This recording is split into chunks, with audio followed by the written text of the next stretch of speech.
느헤미야 4장 15절에서 5장 13절까지 말씀입니다. 제가 가진 구약 성경 731페이지에 있습니다. 구약 성경 731페이지 느헤미야 4장 15절에서 5장 13절까지, 조금 길지만 우리 다 같이 읽겠습니다. 4장 15절부터 5장 13절까지 다 같이 시작. 우리의 대적이 우리가 그들의 의도를 눈치챘다 함을 들으리라. 하나님이 그들의 꾀를 패하셨으므로 우리가 다 성에 돌아와서 각각 일하였는데, 그때로부터 내 수하 사람들의 절반은 일하고 절반은 갑옷을 입고 창과 방패와 활을 가졌고, 민장은 유다 온 족속의 뒤에 있었으며, 성을 건축하는 자와 짐을 나르는 자는 다 각각 한 손으로는 일을 하며 한 손에는 병기를 잡았는데, 건축하는 자는 각각 허리에 칼을 차고 건축하며 나팔 부는 자는 내 곁에 섰었느니라. 내가 귀족들과 민장들과 남은 백성에게 이르기를, 이 공사는 크고 넓으므로 우리가 성에서 떨어져 거리가 먼즉 너희는 어디서든지 나팔 소리를 듣거든 그리로 모여서 우리에게로 나아오라. 우리 하나님이 우리를 위하여 싸우시리라 하였느니라. 우리가 이같이 공사하는데 무리의 절반은 동틀 때부터 별이 나기까지 창을 잡았으며, 그때에 내가 또 백성에게 말하기를, 사람마다 그 종자와 함께 예루살렘 안에서 잘지니 밤에는 우리를 위하여 파수하겠고 낮에는 일하리라 하고, 나나 내 형제들이나 종자들이나 나를 따라 파수하는 사람들이나 우리가 다 우리의 옷을 벗지 아니하였으며 물을 기르러 갈 때에도 각각 병기를 잡았느니라. 그때 백성들이 그들의 아내와 함께 크게 부르짖어 그들의 형제인 유다 사람들을 원망하는데, 어떤 사람은 말하기를, 우리와 우리 자녀가 많으니 양식을 얻어 먹고 살아야 하겠다 하고, 어떤 사람은 말하기를, 우리가 밭과 포도원과 집이라도 저당 잡히고 이 흉년의 곡식을 얻자 하고, 어떤 사람은 말하기를, 우리는 밭과 포도원으로 돈을 내어서 왕에게 세금을 바쳤도다. 우리 육체도 우리 형제의 육체와 같고 우리 자녀도 그들의 자녀와 같거늘 이제 우리 자녀를 종으로 파는도다.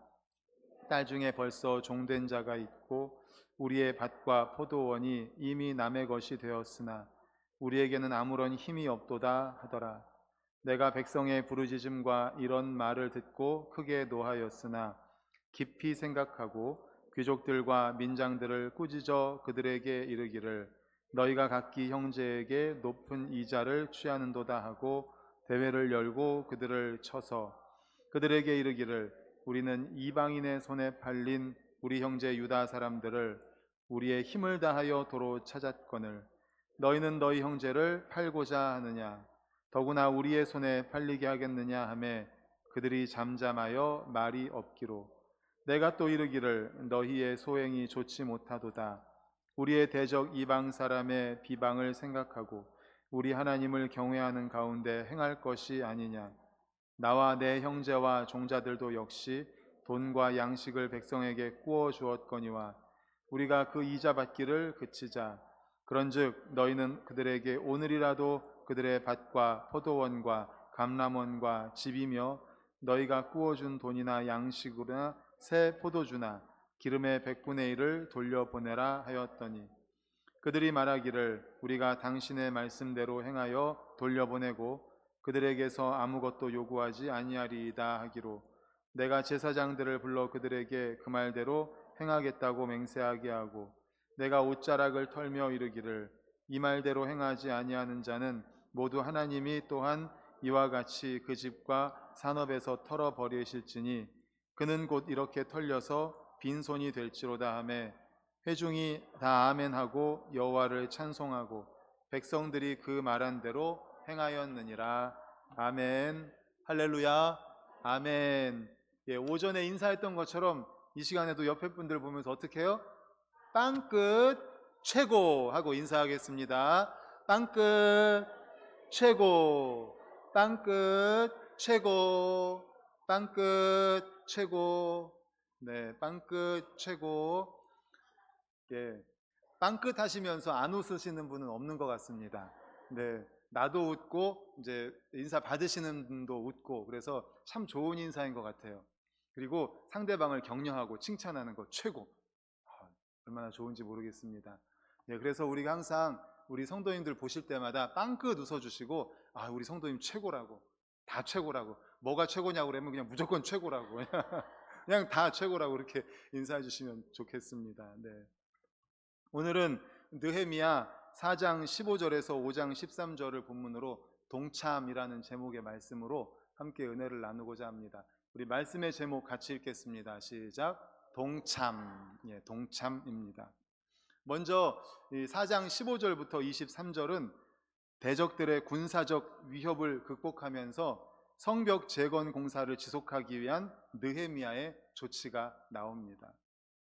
느헤미야는 자기의 수하 사람 절반으로는 완전 무장을 시키고, 그리고 또 경비를 서게 하고, 일반 백성들로 하여금은 무장을 하고 성벽 재건 공사를 하게 합니다. 그런데 성을 재건하는 공사에는 귀인, 민장, 또 백성들 할 것 없이 모든 이스라엘 자손들이 한 마음으로 동참을 합니다. 물론 이스라엘 자손들은 이전에도 성벽 재건 공사를 열심히 해왔습니다. 그렇지만 위기의 직면에서는 더욱 모든 사람들이 한 마음이 되어서 더 열심히 성벽을 재건하는데 동참합니다. 우리는 여기서 예루살렘 성벽 재건의 역사가 대적들의 군사적인 위협이라는 심각한 상황 속에서도 무사히 맞춰질 수 있었던 근거가 무엇인지를 알 수가 있습니다. 성벽 재건 공사, 처음부터 느헤미야를 시작하면서 그 성벽이 무너졌다는 이야기를 듣고 느헤미야가 기도했잖아요. 하나님이 어떤 분이신지 알고 기도하고, 오랫동안 기도하고, 또 왕 앞에 가서 즉시로 기도하고, 간절히 기도하고, 그렇게 해서 이제 예루살렘에 도착을 했지 않습니까? 그런데 성벽이 다 무너졌는데 백성들이 아무런 조치를 취하지 않고 있었어요. 그들에게는 하나님의 시각이 없었기 때문입니다. 그러나 느헤미야에게는 하나님의 시각, 믿음의 눈이 있었죠. 그래서 우리 성벽 중건합시다. 하나님이 저를 여기까지 오게 하는데 이렇게 도와주셨습니다. 하나님이 함께 하시면 우리 할 수 있습니다. 이런 믿음의 눈을 가지고 이스라엘 백성들을 권면해서 드디어 성벽을 중건하게 했죠. 그런데 성벽을 중건하면서 대적들의 방해 공작이 있었습니다. 처음에는 산발랏, 도비아가 아이고 그거 성벽 중건해봤자 여우가 올라가도 무너질 거다, 막 이렇게 조롱을 했습니다. 처음에는 그 정도에서 멈췄습니다. 하지만 거기에 연연하지 않고 이스라엘 백성들은 성벽을 중건했죠. 그래도 안 되니까 어떻게 합니까? 이번에는 군사적인 위협을 감행을 하는 거예요. 그러니까 이스라엘 백성들이 한 손에는 무기를 들고, 한 손에는 공사할 수 있는 것을 들고, 또 반은 공사하고 반은 또 전쟁을 준비하고, 이런 식으로 하면서 온 백성들이 다 같이 참여하는 겁니다. 성벽 중건하는데, 하나님의 일을 하는데 이렇게 방해 공작이 많습니다. 느헤미야가 오는 데서부터 시작해서, 그리고 그러한 과정 가운데 왔을 때에 조롱하면서 밖에서 뭐 그거 금방 무너질 거다라고 조롱해도 안 되니까 어떻게 해요? 군사적인 위협을 가합니다. 그리고 이제 오늘 말씀도 나누겠지만 그 다음에 어떻게 하는 줄 아세요? 군사적인 위협을 가해도 안 되니까 그 다음에는 내부의 분열이 생깁니다. 내부의 분열. 그런데 그것을 또 믿음으로 기도하면서 잘 극복하니까 그 다음에 어떤 일이 생기냐? 지도자 느헤미야를 죽이려고 합니다. 이렇게 여러 가지 단계를 통해서 성벽 중건하는 일을 방해하고 또 방해하고 했지만 결국에는 그 모든 방해를 물리치고 52일 만에 성벽을 중건을 하죠.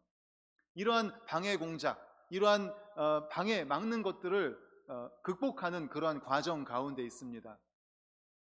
오늘은 말씀드린 것처럼 군사적인 위협이라는 그 심각한 방해 앞에서 한 손으로는 무기를 들고 한 손으로는 성벽을 중건할 수 있는 그러한 장비를 들고 이렇게 공사하면서 전쟁을 준비하면서 공사하고, 이렇게 온 성도들이 다 동참하여서 그렇게 성벽을 중건합니다.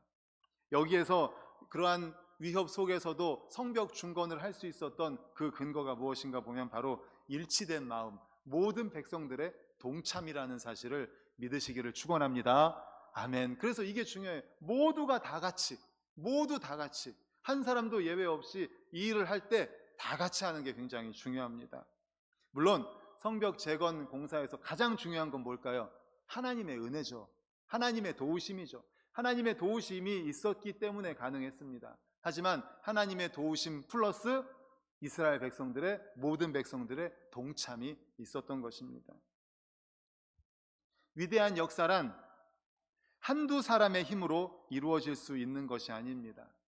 위대한 역사에는 언제나 위대한 지도자가 있게 마련이지만 지도자 한 명이서는 할 수 없습니다. 그래서 뭐라 그래요? 독불장군. 혼자서는 장군이 될 수 없습니다. 독불장군. 혼자서는 감당이 안 됩니다. 다 같이 해야 됩니다. 다 같이. 지도자와 더불어 공동체 모두가 다 같이 함께 할 때 이 위대한 역사가 가능했던 겁니다. 특별히 하나님의 일에 있어서는 더욱 그러합니다. 하나님의 일을 하는 공동체 전체가, 반석 공동체가 어떤 목표를 가지고 나아갈 때 다 같이 동참하는 게 중요합니다. 행축을 합니다. 그러면 모든 성도들이 다 같이 전도하는 일에, 행축하는 일에 힘을 내는 거예요. 주일학교가 여름 사역을 합니다. 겨울 사역을 합니다. 우리 모두 다 같이 주일학교를 도웁시다. 다 같이 도와주는 거예요. 다 같이. 또 어떤 일을 합니다. 그럼 온 성도가 다 같이 힘을 모으는 거예요.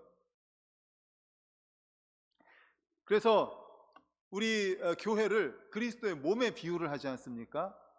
머리 대신 예수 그리스도, 그리고 우리는 몸의 각 지체.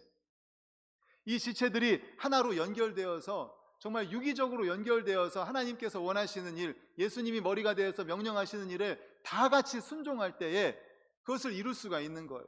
그런데 한번 예를 들어 보겠습니다. 만약에 각각 지체가 있는데, 우리 성도님들이 다 지체예요. 어떤 성도님은 눈이에요.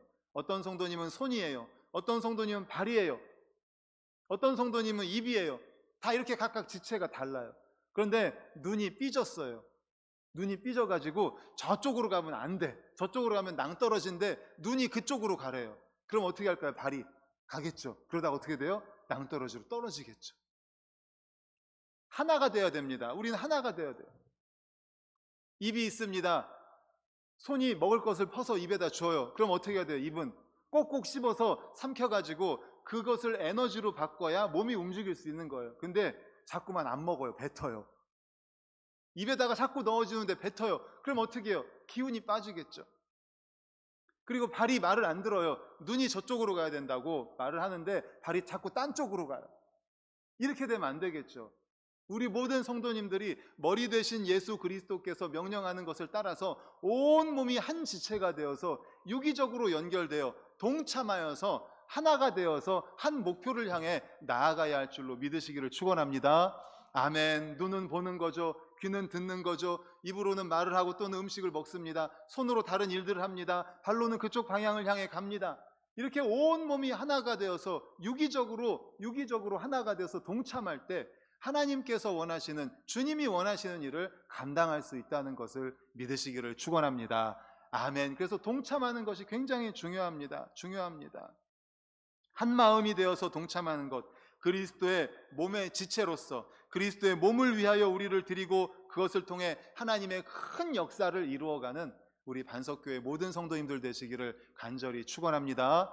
아멘. 아멘. 그런가 하면 이어지는 5장 1절에서 13절에서는 이제는 다른 부분에 있어서 갈등이 일어납니다. 앞에서 말씀드린 것처럼 성벽 짓는 일에 이스라엘 백성들이 힘을 다하고 있는데, 처음에는 산발랏, 도비야, 게셈, 이들이 와가지고 조롱하는 거예요. 아유, 거기 여우가 올라가도 무너지겠다고.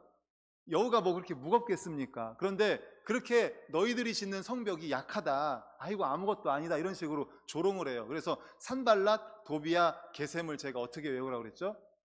산도깨비라고 그랬죠. 산발랏, 도비야, 게셈. 좀 웃으라고 말씀드린 건데 전혀 안 웃으시네. 예, 산도깨비 해보세요. 산도깨비. 예, 산발랏, 도비야, 게셈. 산도깨비가 막 조롱을 하는 거예요. 그래도 이스라엘 백성들이 거기에 뭐 별로 움직이지 않고 열심히 또 성벽을 중건을 하니까 이번에는 전쟁을 일으키려고 군인들이 와가지고 이스라엘 백성들을 협박을 하는 겁니다. 공사를 못 짓게. 그러니까 어떻게 했어요? 한 손에는 무기를 들고 한 손에는 공사할 수 있는 기구를 들고 모든 백성들이 정말 밤낮을 가리지 않고 전쟁 준비하고 그리고 또 성벽을 중건하니까 이번에는 어떤 일이 일어나는가 하면 내적인 갈등이 일어납니다. 내부의 분열이 생기려고 합니다. 5장 말씀이 바로 그거예요. 이스라엘 자손들은 포로로 잡혀갔던 동족들의 계속되는 귀환으로 인해서 인구가 증가합니다. 그런데 거기에 흉년이 들었어요. 극심한 식량난에 시달리고 있었습니다. 그런 와중에 어김없이 세금을 납부해야 했습니다. 때문에 가난한 사람들은 불갑을 부유한 자들에게 곡식이나 돈을 빌릴 수밖에 없었습니다. 그런데 부유한 자들은 가난한 자들에게 곡식이나 돈을 빌려주면서 그냥 빌려준 게 아니었어요. 그들의 집이나 토지를 저당을 잡은 겁니다. 그냥 빌려준 게 아니에요. 집, 토지를 저당 잡고 곡식, 돈을 빌려준 거예요. 심지어 가난한 자들이 빌린 돈이나 곡식을 갚지 못할 경우에는 그들의 자녀들을 데려다가 종으로 삼기까지 했습니다. 같은 민족 안에서 그런 일이 일어나는 거예요. 이에 도탄에 빠진 가난한 자들은 급기야 불평, 원망을 내놓는데 우리 1절을 다 같이 읽겠습니다. 시작. 그때에 백성들이 그들의 아내와 함께 크게 부르짖어 그들의 형제인 유다 사람들을 원망하는데, 예, 백성들이 유다 사람들을 원망을 합니다. 가난한 자들의 불평, 원망 결코 소홀히 할 수 있는 문제가 아닙니다. 이스라엘 공동체 자체를 붕괴시킬 수 있는 아주 큰 문제입니다. 어떻게 보면 외부적인 적보다 더 강력한 적이 어디에 있어요? 내부적. 예, 내부의 적이 훨씬 더 강력합니다. 사실 외부에서 적이 들어오면 오히려 하나가 돼요. 그래서 공공의 적이라고 하잖아요. 예, 공공의 적이 생기면 하나로 똘똘 뭉칩니다. 그런데 내부의 적이 생기면 이게 균열이 생기는 거예요. 아침에도 말씀드렸지만 악한 사단마귀, 디아블로라고 그랬죠. 가운데로 던져졌다. 그래서 안에서 깨트리는 거예요. 안에서 악한 사단마귀의 전략이 바로 그겁니다. 점점 강도가 세져요. 밖에서 점점 우리를 흐트러뜨리려고 하잖아요. 그래도 안 되면 어떻게 합니까? 안에서 흐트러뜨려요. 안에서 내부의 분열을 만드는 거예요. 바로 오늘 말씀이 지금 두 번째 주시는 메시지가 바로 이겁니다. 백성들이 흉년이 되었어요. 세금을 내야 돼. 돈이 없어요. 물질이 없어요. 빌리는 거예요. 그런데 저당 잡혀서 빌려주는 거예요. 가난한 사람들한테, 부자가. 그리고 못 갚으면 어떻게 해요? 자녀들을 갖다가 노예로 삼는 거예요. 같은 민족끼리 이기적인 물질 문제로 포로를 만들다니, 또다시 노예를 만들다니, 내부적인 적, 내부의 분열은 정말 위험합니다. 느헤미야서는 예루살렘의 무너진 성벽을 중건하는 내용입니다. 예, 성벽을 중건하는 내용이에요. 성 안에 있는 성을 보호하기 위해서는 성벽이 있어야 되잖아요. 그런데 전에도 말씀드렸지만 하나님께서 이 성벽을 중건하면서 무엇을 중건하고 계시는 걸까요? 바로 이스라엘 공동체, 하나된 공동체를 중건해 간다는 사실을 믿으시기를 축원합니다. 아멘, 아멘. 그렇습니다. 성벽 재건은 외형적인 것이고 하나님께서 진짜 원하시는 것은 바로 이스라엘 백성들을 재건하는 거예요. 이스라엘 백성들, 무너진 정체성을 회복시키는 겁니다. 하나님의 백성으로서의 정체성, 무너진 정체성의 회복이야말로 하나님께서 이 성벽 재건과 함께 원하시는 것이라는 사실을 반드시 기억하시기를 축원합니다. 성벽 재건은 실제로 이스라엘 백성들이 하는 것이지만 그것을 통해서 하나님이 원하시는 것은 이스라엘 백성들이 하나가 되는 거예요. 그러면서 이스라엘 백성들이, 그래, 우리가 바로 하나님의 백성이다. 내가 바로 하나님의 백성이다. 하나님의 백성으로서의 정체성을 만들어가는 것. 430년 동안 애굽에서 노예 생활을 했습니다. 그들에는 찌들 대로 찌들었어요. 노예의식이 찌들 대로 찌들었습니다. 하나님께서는 가나안 땅으로 그들을 옮겨 놓으시면서, 그리고 성벽을 또 중건하면서 바벨론 땅에서 그렇게 70년간 노예 생활을 하면서 그런 노예의식을 깨트리고 하나님의 백성으로서의 정체성을 세워나가는 겁니다. 성벽 중건을 통해서. 그런데 밖에서의 적은 사실 두렵지 않습니다.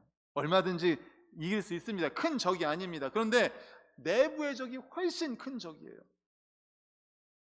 앞에서도 말씀드린 것처럼 외부의 적은 하나가 되어서 똘똘 뭉쳐서 막을 수 있어요. 이길 수 있어요. 그리고 한 손으로는 무기를, 한 손으로는 성벽을 중건할 수 있는 장비를 들고 밤낮을 가리지 않고 교대 근무를 하면서 그렇게 할 수 있습니다. 그렇게 할 수 있는 것은 공공의 적, 외부의 적에 대한 하나된 동참, 하나로 만들어졌기 때문에 가능합니다. 그런데 내부에서 균열이 생기면요, 그런 하고자 하는 마음이 없어집니다. 방금 말씀드린 것처럼 이 가난한 사람들이 부자에게 돈을 빌렸습니다. 저당 잡혀서 돈을 빌렸어요. 갚지 못하니까 자식을 노예로 그렇게 요구하는 겁니다. 어떻게 하나가 될 수가 있겠습니까? 그런 상황에서 내 자녀가 같은 민족인데 내 자녀가 그 부자의 집에 노예가 됐어요. 어떻게 하나가 될 수가 있겠습니까? 어떻게 하나가 될 수 있겠습니까? 그래서 전 민족적인 대회를 만듭니다. 그래서 부유한 자들의 악한 형태를 공개적으로 꾸짖습니다. 너희가 어떻게 같은 민족인데 형제한테 그렇게 할 수 있느냐? 너희가 같은 민족 아니냐? 그런데 어떻게 형제의 자녀를 노예로 만들 수가 있느냐? 공개적으로 꾸짖습니다. 하나님이 두렵지 않느냐? 무섭게 책망합니다. 느헤미야의 책망을 들은 부유한 자들은 아무 말도 하지 못합니다. 그들을 향해 다시 한번 그들의 행위가 옳지 못하다고 느헤미야는 또다시 지적을 합니다. 책망을 합니다. 또 자기와 자기 형제 및 자기 수하들의 경우를 본으로 제시하면서 가난한 자들에게서 저당 잡은 집이나 토지는 물론 이자도 돌려주라 라고 촉구를 하죠. 느헤미야의 권고를 들은 부유한 자들은 느헤미야의 권고를 그대로 따르기로 합니다. 그리고 맹세하고 실행합니다. 문제를 해결합니다. 본문을 통해 하나님은 분명하게 말씀하십니다. 이스라엘 공동체를 회복하고 정체성을 회복하려면 통과해야 하는 것이 바로 내부의 적을 물리쳐야 한다는 사실을 기억하시기를 간절히 축원합니다. 아멘. 내부의 적 한번 따라해 볼까요? 내부의 적. 내부의 적. 예. 댐도요. 안에서부터 조금씩 금이 가가지고 그 댐이 무너지는 거잖아요.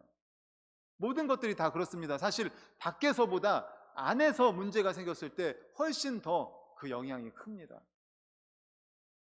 특별히 오늘 이스라엘 백성들 이기주의, 같은 이스라엘 민족인데 자기만 생각하고 다른 사람을 생각하지 않는 이기주의, 개인주의, 이게 바로 내부의 적입니다. 이것을 극복해야 됩니다. 그러니까 이들에게는 뭐가 없었는가 하면 우리는 하나의 공동체다라는 그 공동체 의식이 없었던 겁니다.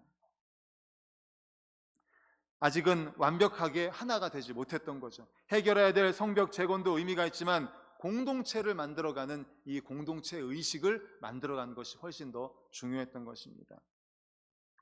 다니엘 테일러가 이런 말을 했습니다. 그건 내 문제가 아니야.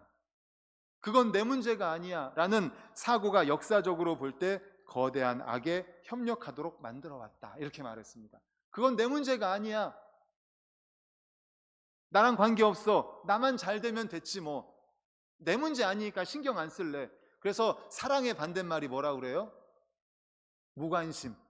예, 사랑의 반대말이 미움이 아니라 사랑의 반대말이 무관심이랍니다. 아, 내 문제 아니니까 뭐 신경 안 쓸래. 내 문제 아니니까 나랑 관계없어. 그런데 하나님께서 오늘 말씀을 통해서 우리에게 원하시는 것이 뭐냐? 바로 공동체 의식이라는 겁니다. 반석 공동체. 우리 본문 11절과 12절을 같이 화면을 보고 읽겠습니다. 시작. 그런즉 너희는 그들에게 오늘이라도 그들의 밭과 포도원과 감람원과 집이며 너희가 구워준 돈이나 양식이나 새 포도주나 기름의 100분의 1을 돌려보내라 하였더니 그들이 말하기를 우리가 당신의 말씀대로 행하여 돌려보내고 그들에게서 아무것도 요구하지 아니하리이다 하기로 내가 제사장들을 불러 그들에게 그 말대로 행하겠다고 맹세하게 하고 아멘. 아까 말씀드린 겁니다. 가난한 자들에게 이제 돈을 꿔주면서 저당 잡았는데 집이나 토지 이런 것을 저당 잡았다가 그들이 못 갚으면 그거를 다 뺐고 그것도 안 되면은 자녀들을 노예로 이렇게 뺏었던 거예요. 그런데 느헤미야가 호통을 치면서 책망을 한 거예요. 11절 다시 보여주십시오. 너희는 그들에게 오늘이라도 그들의 밭과 포도원, 감람원, 집, 너희가 구워준 돈, 양식, 새 포도주, 기름 돌려보내라. 100분의 1을 돌려보내라 라는 겁니다. 그리고 12절 보여주세요. 그러니까 어떻게 한다고 말합니까? 우리가 당신의 말씀대로 행하여 돌려보내고 그들에게서 아무것도 요구하지 않겠습니다. 이렇게 느헤미야는 내부에 분열이 생기려고 할 때 그 분열이 생기려고 하는 것을 체크해서 그들을 책망함으로 말미암아 내부의 적을 없애고 공동체를 하나로 회복시켰음을 믿으시기를 간절히 축원합니다. 아멘, 아멘. 이 말씀이 너무나 중요합니다. 너무나 중요합니다. 그래서 13절, 우리 13절도 이어서 읽겠습니다. 시작. 내가 옷자락을 털며 이르기를 이 말대로 행하지 아니하는 자는 모두 하나님이 또한 이와 같이 그 집과 산업에서 털어 버리실지니 이는 곧 이렇게 털려서 빈손이 될지로다 하매 회중이 다 아멘 하고 여호와를 찬송하고 백성들이 그 말할 대로 행하였느니라. 아멘. 너희들이 아까 말한 대로 행하지 않으면 다 털려버리겠다, 털어버리겠다. 그러니까 아멘. 예, 느헤미야가 말한 대로 하나님 말씀대로 우리가 가난한 자들을 위해서 다 돌려주겠습니다. 자녀들도 땅도 토지도 돈도 다 돌려주겠습니다. 그래, 그렇게 하지 않으면 안 된다, 꼭 해야 된다, 네, 맹세합니다. 아멘 합니다. 그리고 하나님께 찬송과 영광을 올려드렸다라는 것입니다. 그렇습니다. 공동체로 하나 되기 위해서는 적극적인 사랑과 섬김이 필요합니다. 아까 테일러가 말했죠. 너는 내 문제가 아니야. 근데 우리는 어떻게 해야 됩니까? 당신은 내 문제입니다. 한번 따라해 보세요. 당신은 내 문제입니다. 당신은 내 문제입니다. 공동체가 하나가 되기 위해서는 이 의식이 있어야 돼요. 당신은 너는 내 문제가 아니야. 너는 나랑 관계없어. 나 무관심할래. 이래서는 공동체가 하나가 될 수 없다는 거예요. 당신은 내 문제입니다. 우리 사랑하는 순원들의 아픔은 내 문제입니다. 우리 사역회 회원의 슬픔은 내 문제입니다. 우리 반석 공동체의 어려움은 내 문제입니다. 사랑하는 성도 여러분, 문제가 있어 그래서 이렇게 어려움을 당하는 순원이 있다면, 또 주님 앞에 나오지 못하는 지체가 있다면 내 문제로 가슴 아파하는 겁니다. 그를 위해 기도하는 겁니다. 그를 위해서 우리가 할 수 있는 일을 하는 겁니다. 당신은 내 문제입니다. 당신의 문제가 나의 문제입니다. 당신의 고통이 나의 고통이고 당신의 슬픔이 나의 슬픔입니다. 우리 주님, 바로 예수님께서 그런 마음을 가지고 이 땅에 오시지 않으셨습니까? 영원히 죽을 수밖에 없는 우리, 죄로 인해서 영원히 죽을 수밖에 없는 우리, 바로 그 죄 문제가 우리만의 문제였고 예수님의 문제가 아니라고 했다면 예수님이 이 땅에 오셨겠습니까? 그런데 하나님은 우리의 죄 문제를 해결하기 위해서 이 땅에 오셨습니다. 너의 문제가 나의 문제다. 사랑하는 아무개야, 사랑하는 반석교회 아무개야. 너의 문제가 나의 문제다. 그래서 내가 너의 문제를 해결하기 위해서 무관심하지 않고 너의 문제를 해결하기 위해서 이 땅에 왔다. 그리고 너의 문제를 위해서, 죄의 문제를 위해서, 영원히 죽을 수밖에 없는 그 문제를 해결하기 위해서 내가 십자가에 달려 물과 피를 다 쏟았다. 사랑하는 성도님들, 이 예수님 때문에 예수님이 우리의 문제를, 내 문제를 나만의 문제로 생각하지 않고 예수님이 내 문제를 당신의 문제라고 생각하셨기 때문에 이 땅에 오신 줄로 믿으시기를 축원합니다. 아멘. 이제 한 달 뒤면 성탄절입니다. 예수님이 이 땅에 왜 오셨어요? 우리의 문제를 주님이 당신의 문제로 가져가려고 오셨어요. 우리의 죄를 주님이 십자가에서 해결하기 위해서 오셨습니다. 사랑하는 성도님들, 우리가 그 사랑을 받았으니 우리도 우리 지체들의 문제를 우리의 문제로, 나랑 상관없어, 내 문제 아니야, 무관심이 아니라 사랑의 마음으로 그들의 문제를 위해서 기도하고 그들을 품고, 그러므로 말미암아 내부적인 그러한 분열이 아니라 오히려 이 내부적인 분열이 아니라 내부적인 하나가 되는 공동체를 만들어가는, 반석 공동체를 만들어가는 우리 모든 성도님들 되시기를 간절히 축원합니다. 아멘. 이 시간에 우리 가서 제자 삼으로 함께 찬양하고 기도하도록 하겠습니다. 우리 박수치며 함께 찬양합니다.